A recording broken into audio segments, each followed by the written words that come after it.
My name is Daniel, and when I moved into that neighborhood, I told myself I wasn't starting over. Starting over sounded hopeful. I was just relocating.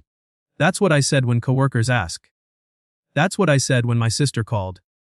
That's what I saying to myself while carrying boxes into a small rental at the end of a quiet street where people trimmed hedges and waved without expecting conversations. I was 32.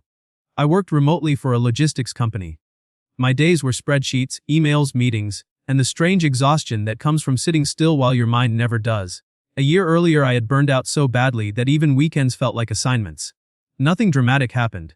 No collapse. No big life event. One day I realized I hadn't enjoyed anything in months. Food tasted fine. Movies were fine. Conversations were fine. Everything had become acceptable. That scared me more than sadness. So I moved. The house wasn't special. Small kitchen, 2 bedrooms, thin walls. A living room with one tall lamp near the window.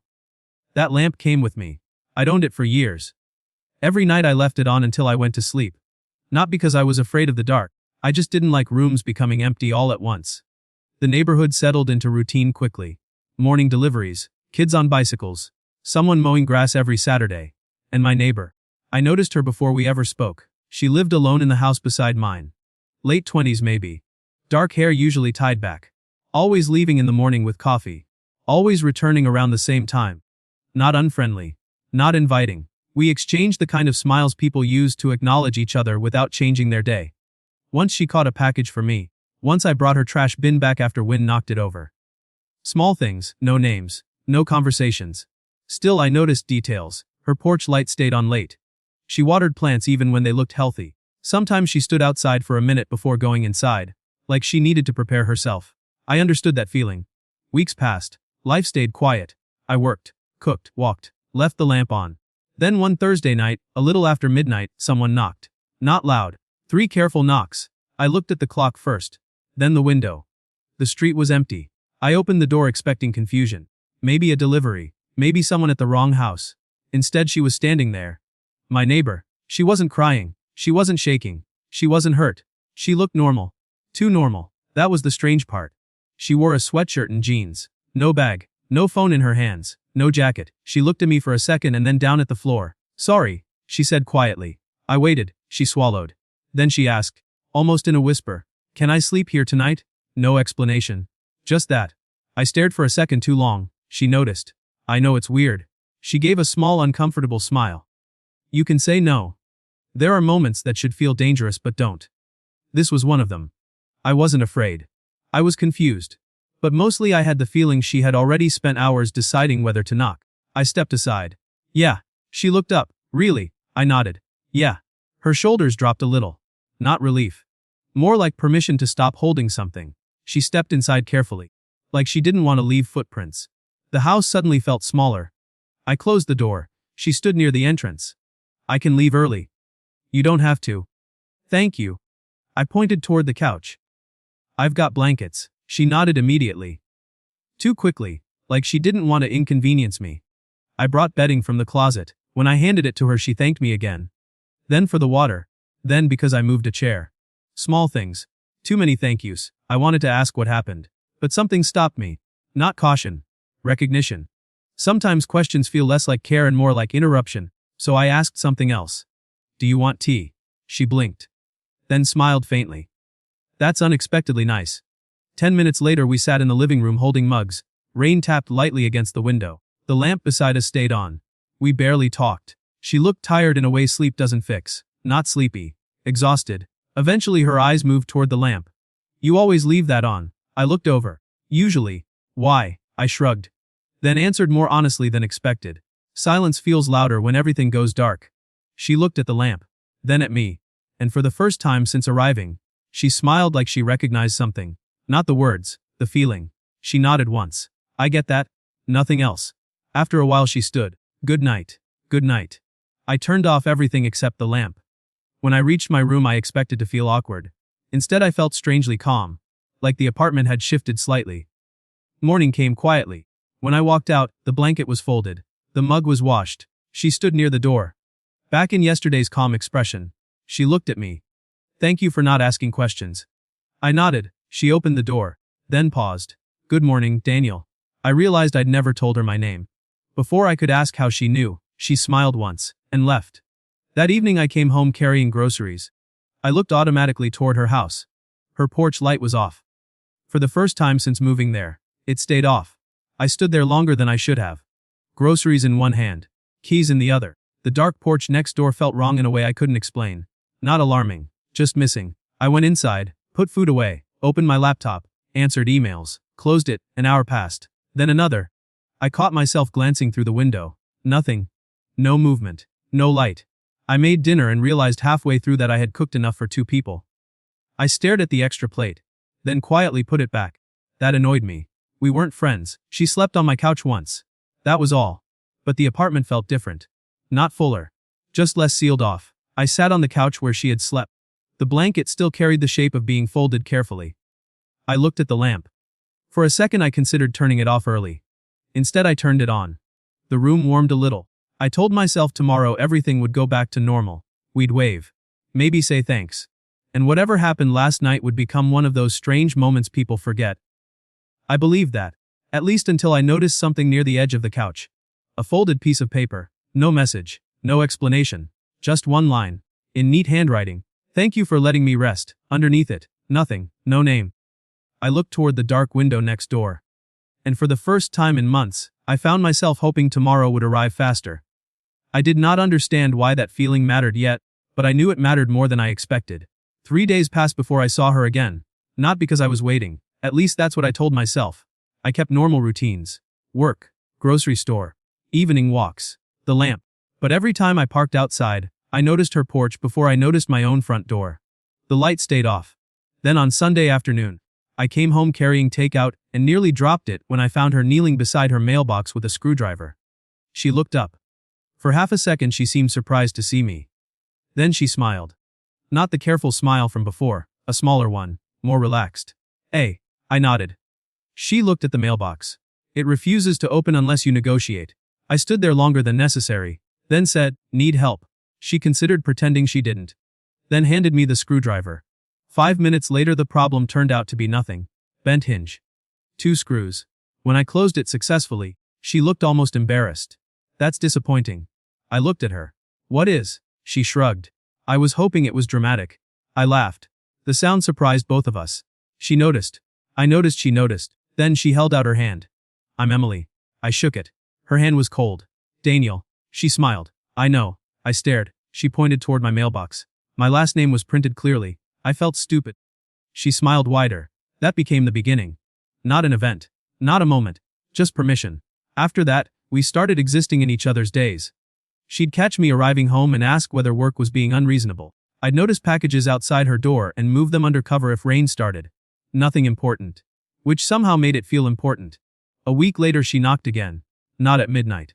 6:30. When I opened the door she held a glass container. I made too much pasta. People always say that. Nobody accidentally makes that much pasta. I accepted it anyway. She stood there. Then asked, "Do neighbors usually pretend not to know each other forever?" I stepped aside. She came in. That evening turned into dinner. Dinner turned into tea. Tea turned into talking, not about secrets. Small things. Her first job. My failed attempt at learning guitar. Why she hated folding fitted sheets. Why I never bought decorations. At one point she looked around my living room. "It feels peaceful here." I almost told her peaceful wasn't the word. Quiet and peaceful look similar from outside. Instead I said thank you. She looked like she understood anyway. After that, routines formed quietly. Sometimes she knocked. Sometimes I did. She borrowed sugar once and returned it with cookies. I fixed a loose cabinet handle in her kitchen, and she acted like I rebuilt the house. One evening she appeared carrying leftovers and declared she was tired of eating alone. So we ate leftovers. At her table. The conversation slowed naturally. She didn't fill silence. That mattered. Most people panic around quiet. She treated it like weather. Something that could simply exist. Days became easier to remember. I stopped staying at my desk after work. Started cooking again. Started noticing sunsets. One night I realized I hadn't checked work email after dinner. That hadn't happened in years. I didn't tell her. But I noticed. Then rain arrived, heavy enough to blur the street. Power flickered once. Twice. Then went out. My house went dark. A minute later someone knocked. I opened the door. Emily stood holding 2 mugs. "No electricity," she said. Then lifted one mug. "But tea still works." We sat in my living room. Only the lamp stayed on. Battery backup, warm yellow light, rain against windows. The room felt smaller, calmer. We sat without speaking for a while. Then she asked, "Can I tell you something strange?" "Sure." She held her mug. "When I moved here, I thought quiet would fix everything. I waited." She continued. "It turns out quiet only helps if you stop carrying things into it." I looked at the rain. Then said, "That sounds expensive to learn." She laughed softly. "It was?" We stayed quiet again. Then she spoke without looking at me. "I used to sit in my car before going home." I turned slightly. She kept watching the rain. Every day. Her voice stayed calm. No reason. I just needed a minute before becoming whoever people expected. I didn't ask who. I didn't ask why. After a while she said, "That night I came over." She stopped. Then shook her head. "Never mind." I looked at her. "You don't have to explain." She nodded. Then after a long silence she said quietly, "I forgot what it feels like to sit somewhere without feeling watched." The sentence stayed in the room. I understood more than she explained. Maybe not details, but the shape of it. I looked at the lamp. Then said, "You can stay until the feeling goes away." She looked at me. Didn't smile. Didn't joke. Just looked. Then nodded once. The power returned 20 minutes later. Neither of us moved immediately. Eventually she stood. At the door she turned back. "Good night, Daniel." "Good night." She left. The next day I expected a knock. Nothing. Then another day. Nothing. I told myself she was busy. 3 days. 5. A week. When I saw her outside she smiled politely but kept moving. No tea. No dinners. No stopping. One evening I almost called out. I didn't. I went inside. Turned on the lamp. And realized the room felt quiet again. Only this time, I missed the interruption. That annoyed me more than it should have. Not because she owed me conversation. She didn't. People disappear into their own lives all the time. But routines are strange. You don't notice them forming. You only notice when they stop. I tried to ignore it. Worked later. Ordered food instead of cooking. Left dishes in the sink. By Friday evening I was standing in my kitchen pretending to decide what to make when I heard something outside. I looked through the window. Emily was carrying grocery bags. One slipped. Oranges rolled across the driveway. Before thinking, I walked out. She looked startled when she saw me. I picked one up and held it out. She took it. "Thanks," I nodded. Small silence. Then I asked, "Everything okay?" She looked away, too quickly. Then smiled. "Yeah." The kind of yeah that means no. I didn't push. She adjusted the bags. Then said something unexpected. "I've just been trying not to get too comfortable." I looked at her. She gave a short laugh. That sounded dramatic. Before I could answer, she shook her head. "Forget it." She started walking backward toward her door. Then paused. "Thanks for the tea." I watched her go inside. The porch light came on that night. For the first time in days, I should have felt relieved. Instead I sat in the living room and kept thinking about one sentence. Trying not to get too comfortable. I didn't know what that meant. But I had the uncomfortable feeling that she did. And somehow that felt less like distance and more like warning signs appearing too early somehow. After that conversation in the driveway, things didn't return to normal. Not suddenly. Not obviously. That would have been easier. Instead everything stayed almost the same, which somehow felt worse. Emily still waved. Still smiled. Still said good morning, but she stopped lingering. Conversations became shorter. Her replies became cleaner. Nothing rude. Nothing cold, just closed. Like someone quietly putting chairs back after guests leave. I told myself not to read into it. People get busy. People pull inward. People have lives that existed before you. I knew all that. I repeated it often. Still I noticed. The porch light stayed on again, but I stopped seeing her outside. Her curtains stayed closed more often. And I hated that I noticed at all. Work didn't help. Quarterly deadlines arrived. Meetings multiplied. Messages appeared at night. The old habits came back quietly. Lunch at my desk. Coffee instead of meals. Thinking I'd stop after one more task. I recognized the pattern. That was the frustrating part. Burnout doesn't always arrive dramatically. Sometimes it just walks back into the room and sits down. One Thursday evening I closed my laptop and realized I had barely spoken all day. I stood in the kitchen. Opened the fridge. Closed it. Turned toward the living room. And stopped. The lamp was gone. For a second my brain refused to process it. Then I opened the front door. It was sitting outside. Carefully placed. My lamp, no note. No explanation. Just the lamp. I stared at it, confused. Then I noticed something else. The extension cord I'd once lent Emily was wrapped neatly around the base. That made even less sense. I picked it up. Carried it inside. Set it down. Looked at it. Waited for understanding. Nothing came. I sat on the couch. 10 minutes passed. Then 20. I kept thinking maybe she left it accidentally. Maybe she meant to return the cord. Maybe. No. People don't leave lamps outside accidentally. I looked toward her house. Her curtains were closed. One light on upstairs. That should have been enough. Normal people would wait.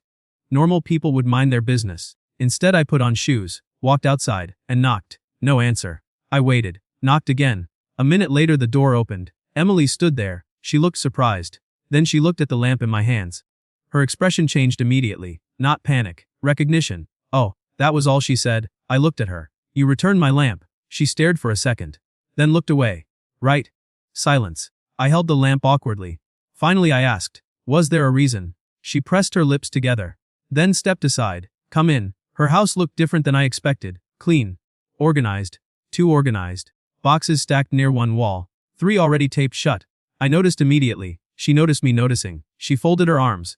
I got offered a job. I looked at the boxes. Oh, she nodded. Different city.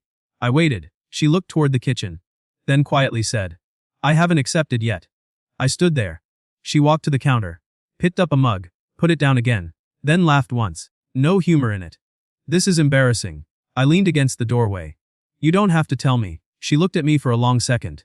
Then shook her head. No, I think I do. She sat. I stayed standing. She looked at the floor. When I moved here, she stopped, started again. I told myself I wasn't staying. I didn't interrupt. She nodded slightly. New place. New job. Temporary. She smiled faintly. Temporary feels safer. I understood that more than I wanted to. She looked up, then said, that night I came to your house wasn't random. The room got quieter. She continued. I was walking. I frowned. At midnight. She nodded. I couldn't sleep. She took a breath. I passed your house. I stayed still. She looked toward the window. Your lamp was on. My chest tightened unexpectedly. She continued carefully. And I thought. She stopped, then laughed quietly, this time nervous. This is going to sound stupid. I said nothing. She looked at me. I thought someone who leaves a lamp on probably understands loneliness. I didn't move. She kept talking. Not sadness. She shook her head. Loneliness. Her voice stayed calm. Too calm. So I knocked. Silence. Rain started outside. Light at first. She looked away. I didn't think you'd open. I swallowed. She continued. And then things got comfortable. She looked around. Then smiled sadly. And I remembered I don't trust comfortable anymore. I understood. Not details. Not history. Enough. I looked at the boxes. You want the job? She thought. Longer than expected. Then answered. I don't know. I frowned. She nodded. That's the problem. She stood. Walked to the window. Back still facing me. Then quietly said, I'm not scared of leaving. She turned slightly. I'm scared of becoming invisible again. The sentence landed harder than expected. She looked at me. Eyes steady. No routines. Small smile. No tea? She looked away. No reason to stay. Then she said the thing that made everything suddenly feel clear. If I leave. She looked directly at me. Will we become strangers again? The question stayed there. Simple. Quiet. Impossible. I opened my mouth. Nothing came out. Because the answer arrived too fast. No, I didn't want that. Not because of romance. Not because of drama. Because somewhere between tea and leftovers and rain and fixing mailboxes, she stopped feeling like a neighbor and started feeling like someone my days had adjusted around. I looked at her. She waited. I still didn't answer. Not because I didn't know. Because for the first time in years, I knew exactly what I felt. And I had no idea what to do with it. After she asked the question, neither of us spoke. Rain tapped softly against the windows. Somewhere in the house something clicked as pipes adjusted. Emily stood near the window. I stood holding a lamp. And for a strange moment, the whole thing felt impossible. Months earlier she had been a person carrying coffee across a driveway. Now she was asking whether leaving would turn us into strangers. I should have had something prepared. Something clear. Instead I looked at the boxes, then at her. Then said the only true thing I had. I don't think I want that. Her expression changed. Not dramatically. Just enough. She looked down. A small breath left her. I kept going before I could think too much. I don't know what this is supposed to mean. She looked up. I shrugged. But I know I notice when you're gone. Silence. I smiled awkwardly. That sounded more serious out loud. She laughed once. Very quietly. Then looked away again. I stepped forward and set the lamp on the table. She looked at it. I looked too. Then said. I moved here because I thought if I made life smaller I'd feel better. She listened. I thought less pressure would fix things. I shook my head. But mostly I just got good at not needing people. Her eyes softened. I looked toward the rain. And then you knocked. Her mouth moved like she almost smiled. I continued. I got used to someone asking how my day was. I looked around her kitchen. Used to eating with somebody. Then I laughed softly. Used to somebody judging my terrible cooking. She smiled properly this time. First time all evening. I looked at her. And I don't think I realized any of that until you stopped coming over. The room stayed quiet. She looked at the boxes. Then asked carefully. What are you saying? I thought about it. Then answered. I'm saying I don't want you to decide based on fear. She watched me. I continued. If you want the job. I nodded toward the boxes. You should go. Her expression shifted. I kept speaking. But don't leave because you think staying means losing yourself. She looked at me for a long second. Then sat down again. We talked. Not dramatically. No speeches. No confessions. Just conversation. About cities. About work. About why she left her old life. She never gave details. She didn't need to. I understood enough. She stayed somewhere too long. Kept becoming smaller. Started over. Same as me. Just differently. Hours passed. Eventually the rain stopped. She looked tired. Not exhausted, just human. At the door she paused. Looked at the lamp. Then looked at me. I picked it up. Held it toward her. She frowned. What are you doing? I smiled. Keeping your tradition. She looked confused. I placed the lamp in her hands. Then said. You don't have to leave lights on anymore. She stared. Her eyes moved away immediately. She laughed quietly. Daniel. I shrugged. She nodded once. Then left. The next week passed strangely. Not distant, not close, normal. Maybe more normal than before. We had coffee once. Walked once. No heavy conversations. Then moving day came. A truck arrived. I helped carry boxes. She complained I lifted things incorrectly. I said that wasn't possible. She disagreed. The whole thing felt almost ordinary. That made it harder. By evening the truck was loaded. Her house looked empty. She stood near her car. Hands in jacket pockets. I stood beside the driveway. She looked at me. Then smiled. You'll be okay? I laughed. That's my line. She nodded. Then said. Thank you. I shook my head. She looked confused. I said. For what? She smiled. For opening the door. I looked at her. Nodded. She got in. Left. And that was it. No dramatic goodbye. No promises. Just taillights disappearing. The first week after she left felt normal. The second felt quieter. The third felt honest. I missed her. Not constantly. Not painfully. Just in ordinary places. Tea. Rain. Extra portions while cooking. I stopped pretending not to notice. Months passed. Work improved. I cooked more. Went outside more. The lamp stayed on less. One evening in early spring I came home carrying groceries. The street looked ordinary. Kids. Cars. Wind. I unlocked the door. Then heard knocking. 3 careful knocks. I smiled before opening, which annoyed me. I opened the door. Emily stood there. Small travel bag. Coffee in hand. She looked exactly the same.